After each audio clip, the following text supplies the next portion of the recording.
Retire అయినాక ఆమెకు pension 5,128 రూపాయలు వచ్చింది కొత్త పెన్షన్ స్కీమ్ కింద.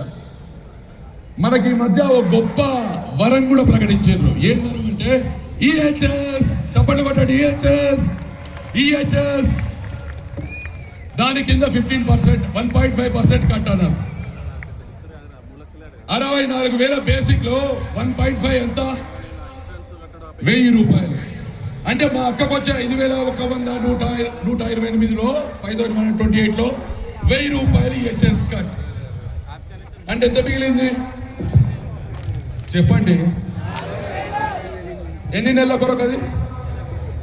ఒక నెలలో ఎన్ని రోజులు ఉంటాయి? అంటే రోజుకి ఎంత? 120. ఆ 120 రూపాయలు ఒక భార్య, ఒక భర్త, 2 పిల్లలు బతకాలి. అంటే 4. అంటే ఒక్కొక్కరికి 30 రూపాయలు. ఆ 30 రూపాయలు టిఫిన్ చేయాలి. ఇప్పుడు టిఫిన్ ప్లేట్ ఇడ్లీ ఎంత మిత్రులారా? ఒక చాయ్. అంటే నాకు తెలిసి వాళ్ళు పొద్దున అరకప్పు టీ తాగాలి, మధ్యాహ్నం అరకప్పు టీ తాగాలి, సాయంత్రం అరకప్పు టీ తాగాలి. పొరపాటున నీలో ఫర్కేఫేకి పోతే 3 రోజుల పెన్షన్ ఒక్క చాయ్కి పోతుంది ఒక్కరికి.